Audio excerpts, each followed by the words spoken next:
In a lightless stone chamber, 42 robed cultists of the gazing star circled a central altar, droning their guttural alien chant on repeat. Their goal was to summon Magh'rathlak the Observer, a Class 3 cosmic entity, and unleash it to end the universe.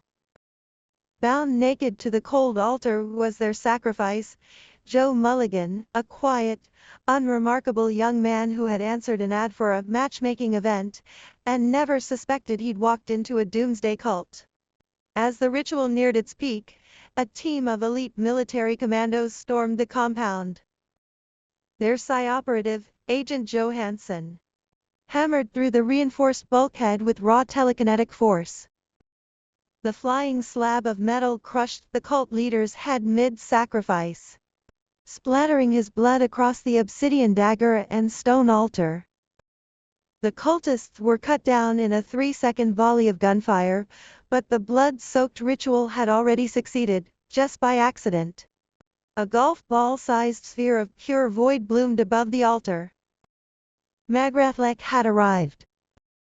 Bullets bounced off its formless mass of swirling shadow and staring eyes, and its mind-rending screech drove the commandos into a panicked retreat.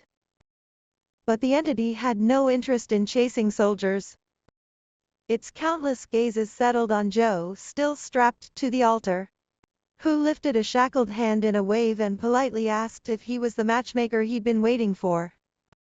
For the first time in eons, the ancient cosmic being was stunned. It had expected terror, madness, or groveling, not a confused mortal disappointed about missing out on a date. Intrigued by this human who felt no fear of it, Magh'rathlak adopted a speaking voice and explained the cult's real plan. Joe took the news calmly, more let down by the lack of romance than threatened by apocalypse. Sensing a rare opportunity, Magh'rathlak struck a deal. It would bind itself to Joe as his protector and grant his wishes, if Joe would serve as its anchor and guide to human reality. Joe agreed without much hesitation, mostly because he was in a hurry to get home to his favorite soap opera, Love at First Flight. He even insisted on signing a formal blood contract as a souvenir. With the pact sealed, the entity collapsed into a human vessel, a strikingly beautiful pale woman with long raven hair and swirling void black eyes, shaped after Joe's favorite soap opera heroine. Joe gave her the nickname Maggie, and the odd pair walked out of the cult lair together. Life with Maggie was nothing like Joe expected. He brought her back to his cramped apartment in Midgey City, Dave 156, a tiny 5x4-meter room dominated by his full immersion Pod 3000, the VR device that was most citizens' window to the world. Maggie, fascinated by human technology and culture, immediately upgraded the pod with her reality warping abilities, infusing it with a loyal Shoggoth familiar to guard Joe while she explored. Inside the virtual world of V-Life, Maggie consumed human media at superhuman speed.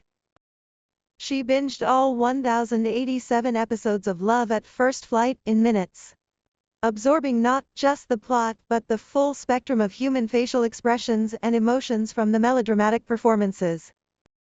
When Joe reached out to snap her out of her trance, he was accidentally pulled into her accelerated mental simulation, suffering a mild psionic overload that left him bleeding from the ears. Maggie panicked, showing the first glimmer of genuine protective concern for her human anchor. Over the next 2 weeks, Maggie checked one human experience after another off her list. She tried real physical food for the first time, taking a liking to starberry-flavored sweets and fresh organic meat, which she noted tasted a little spicy. From the faint psychic echo of the animal's final moments, she attended a chaotic space metal concert with Joe and his lifelong friends Benny and Cullen, who assumed she was a dedicated role-player with incredible avatar design skills. None of them guessed the half-eldritch girl with tentacle hair was a real interdimensional entity. All the while, Maggie knew she was being watched. Agent Johansson and her supernatural eviction agency team had been monitoring her from orbit, completely bewildered by her harmless, almost mundane behavior. When Maggie picked up their security camera feeds, she played a quiet, unsettling prank. She locked eyes with the lens through thousands of kilometers of rock and metal, pressed a finger to her lips in a silent shush, and winked. The incident left Johansson paranoid and shaken, with zero recorded proof it had ever happened. Maggie's biggest emotional breakthrough came when she got a pet snake, Asgod Collar the Calm. Having never felt fear in her immortal existence, she decided to experiment. She climbed to the rooftop of the 190-story hyperscraper and dropped the tiny serpent off the edge to see what it felt like. At the last possible moment, she broke the sound barrier diving after it, catching the snake safely in her hands.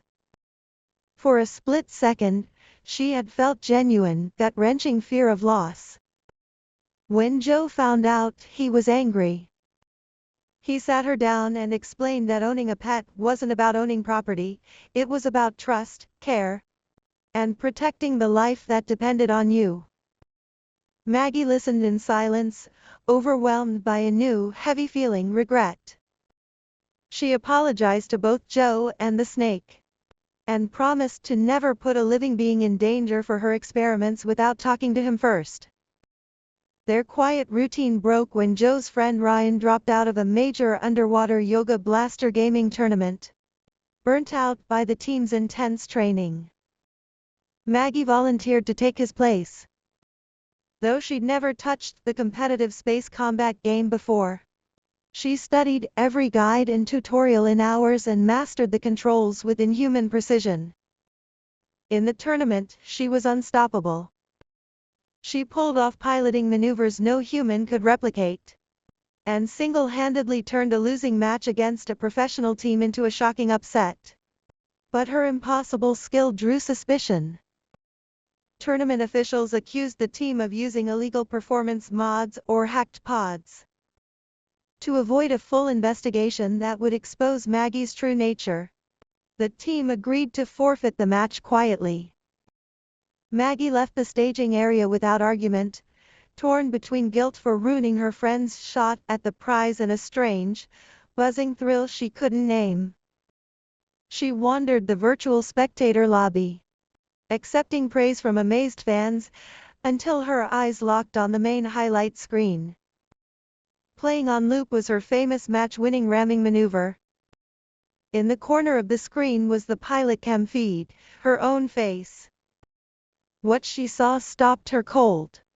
Her eyes were wide and blazing with wild focus, her mouth stretched into a feral, triumphant grin. Even the tiny eyes woven into her shadowy hair tentacles burned with the same raw, competitive fury. It was a face of unbridled, savage excitement, and she had no memory of ever making it.